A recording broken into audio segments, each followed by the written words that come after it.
20 years ago, Nintendo put a touchscreen in a clamshell and dared us to play Mario without any analog stick. Super Mario 64 DS wasn't a port, it was more like a gamble. I called it janky for years, but last month I dug out my old DS, and honestly, I think I was wrong. December 2004.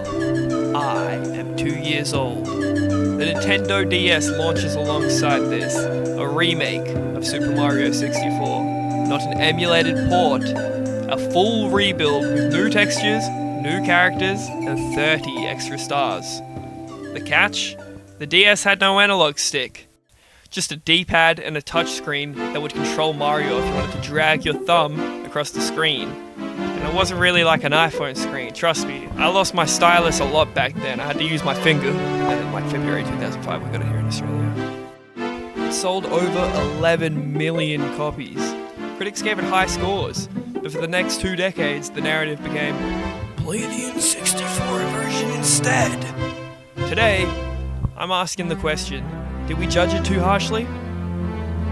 This game felt like an actual dream as a kid. Exploring the castle for secret stars was like uncovering a mystery.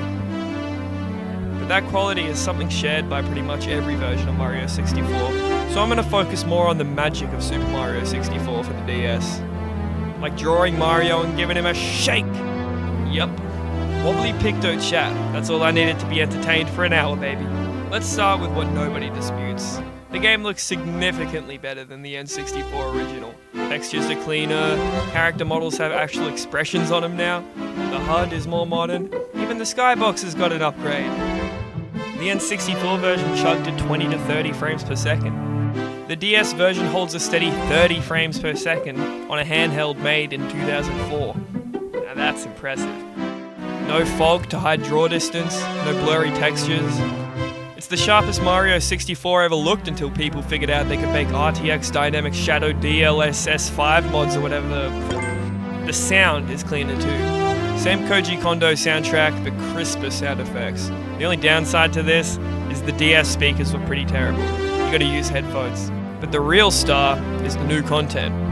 4 playable characters.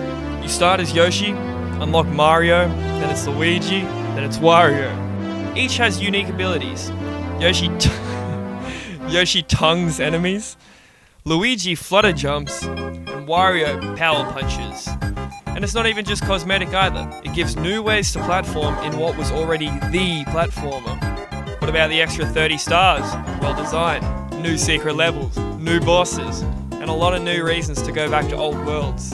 The original had 120 stars, this one has 150, making it essentially the director's cut. There are also 36 touchscreen minigames. Some are actually still so goated. The wanted poster one, the snowball sliding one, the connecting pipe ones, I don't remember many of the names, and Luigi's entire casino to make sure my 6-year-old brain was addicted to gambling early. Also, this game's the only Mario to be rated T for teen specifically because of the gambling. Alright, it's time to talk about the elephant in the room, the controls. The N64 had an analog stick. The DS has a D-pad, 8 directions, and a 3D platformer. How did Nintendo solve this? They didn't. Moving Mario with the D-pad is the opposite of drink driving and being pulled over to perform a field sobriety test. Fine in straight lines, agony in tight platforming sections.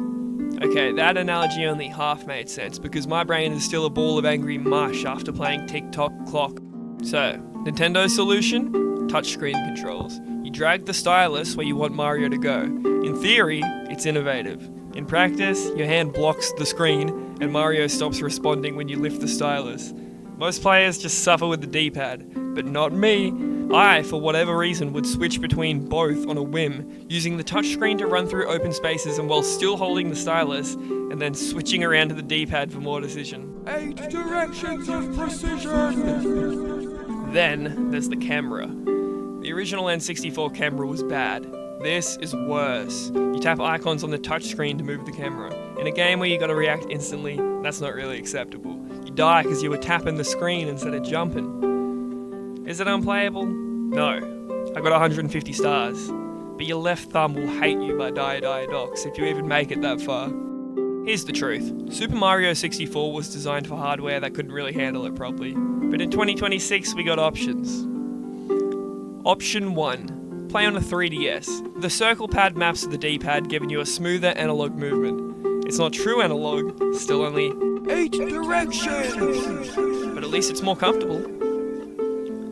Option 2. Emulation. Melon DS or Desmume, I don't know how to pronounce it, lets you map the D-pad to an analog stick, and there's a fan patch that adds true 360-degree movement. At that point, it controls better than the N64 original. I can attest to this, as the footage you've been watching this whole video is me doing exactly that, and trust me, it's a lot of a better time than me playing for the last month on the D-pad of my old-ass DS. So let's answer the question. Is Super Mario 64 DS better than you remember? Yes, but with a massive asterisk. On original hardware in 2026, it's like a 6.5 out of 10.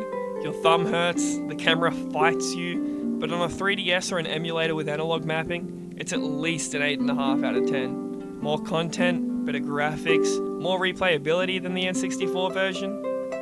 Come on. The N64 version's iconic, but the DS version is ambitious. Nintendo was always trying something weird, and it mostly worked out, just not on the hardware that they shipped out back in 2004. So what about you? Did you grow up with the DS version or the N64 original? Are you still trying to unlock Waluigi?